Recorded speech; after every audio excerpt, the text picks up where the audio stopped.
Hi guys, politics certainly has its characters. So the man that I call the House of Commons hooligan, Jonathan Giles, stood up in Parliament on Wednesday and attacked the Labour Party over wokery and suggested that was the reason why the Home Office wasn't able to deport more people. He claimed that the party opposite wants freedom of movement and open borders. Wait till he hears about Jacob Rees-Mogg suspending border controls because of Brexit. Anyway, let's hear what Jonathan had to say.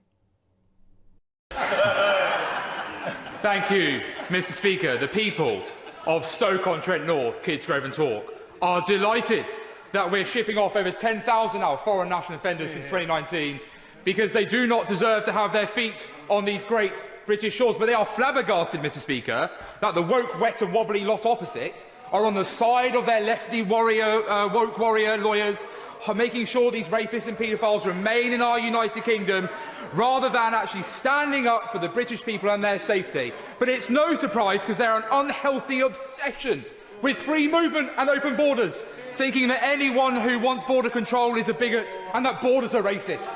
So will my honourable friend agree with me that it's about time the party opposite got on the side of the British people and back to having safer streets?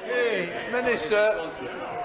I have to say, Mr. Speaker, I did have a bit of an inkling as to what the views of people in Stoke-on-Trent on this might be, but he speaks with great passion on behalf of his constituents who do want to see action in this area. They do want to see safer streets. And I think one of the things that people across the country do find slightly frustrating is that some individuals who oppose our plans are just not straightforward about what their motivations and what their intentions are.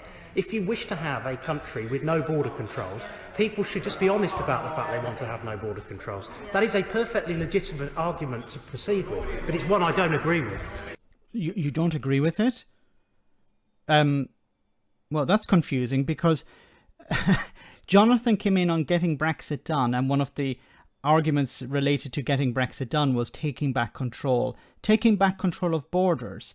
But last week, Jacob Rees-Mogg has said we're actually not going to carry out checks on goods moving from the EU into the UK because it would be damaging to business. It would be economic self-harm.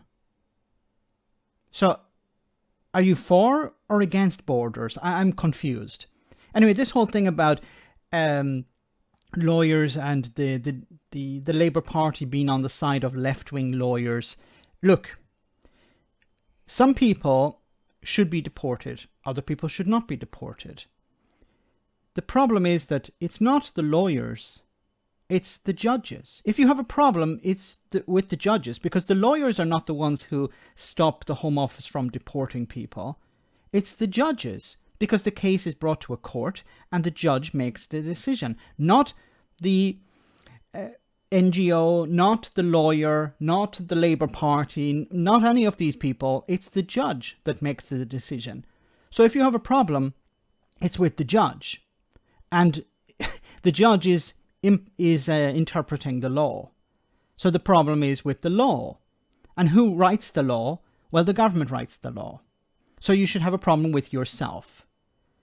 Now, as I said before on a number of occasions, Jonathan Giles came in on the back of getting Brexit done in 2019. This is his constituency, Stroke-on-Trent North. It was previously held in 2017 by the Labour Party with a majority of 2,300, more or less. He won the seat in 2019, of course, on the back of getting Brexit done, with a majority of 6,200. But it's been a Labour-held seat for a long time, meaning that it could switch back to Labour. At the next election, I hope the people of this constituency understand that, you know, having a hooligan in the House of Commons may not be beneficial for them. What is he doing on their behalf, apart from ranting and raving? I don't know. But is this what the people of Stroke-on-Trent want? He's claiming he's against open borders, but he supports Brexit. I presume he supports Jacob Rees-Mogg when he is not carrying out these checks on goods moving from the EU into the UK. I think the people of the constituency are probably more concerned with the cost of living crisis than any sort of wokery stuff. But he's theatrical. And maybe that would be enough to get him across the line. I hope not.